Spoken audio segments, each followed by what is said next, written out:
আসসালামু আলাইকুম বন্ধুরা। আমাদের ফোনে কিন্তু আমরা অনেকগুলো অ্যাপস ব্যবহার করি।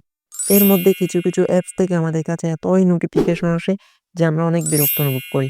সো আপনি চাইলে এই বিরক্তকর নোটিফিকেশন আসা বন্ধ করে রাখতে পারবেন। আজকের ভিডিওতে দেখাবো কিভাবে বিরক্তকর নোটিফিকেশন আসা বন্ধ করবেন। সো এর আগে বলে রাখি, আপনারা যদি আমাদের এই ইউটিউব চ্যানেলে নতুন হয়ে থাকেন তাহলে এখন এই চ্যানেলটি সাবস্ক্রাইব করে দিয়ে পাশে থাকা বেল আইকনটি বাজিয়ে দিন, যাতে পরবর্তীতে এরকম নতুন ভিডিও আপলোড হওয়ার সাথে সবার আগে আপনি পেয়ে যান। আর যদি আমাদের ফেসবুক পেজ থেকে দেখে থাকুন তাহলে অবশ্যই পেজটি ফলো করে রাখুন, যাতে পরবর্তীতে এরকম নতুন ভিডিও আপলোড হওয়ার সাথে সবার আগে আপনি পেয়ে যান।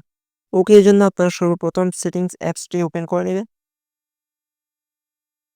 এরপর এখান থেকে নোটিফিকেশন এন্ড স্ট্যাটাস বার বলে যে অপশনটা আছে, আপনারা এখানে একটা ক্লিক করে দিবেন। এরপর এখান থেকে অ্যাপস নোটিফিকেশন বলে যে অপশনটা আছে ওইখানে একটা ক্লিক করে দেবেন। সো আপনারা এরপর এখান থেকে যে অ্যাপস এর নোটিফিকেশন আসা বন্ধ করতে চান সেগুলো এখান থেকে একটা করে বন্ধ করে দিবেন। এগুলা বন্ধ করে দেওয়ার পর আপনাদের ফোনে কিন্তু আর কোনো নোটিফিকেশন আসবে না। ভিডিওটি দেখে যদি উপকার হয় তাহলে অবশ্যই শেয়ার করে আপনার বন্ধুদেরকে দেখার সুযোগ করে দেবেন।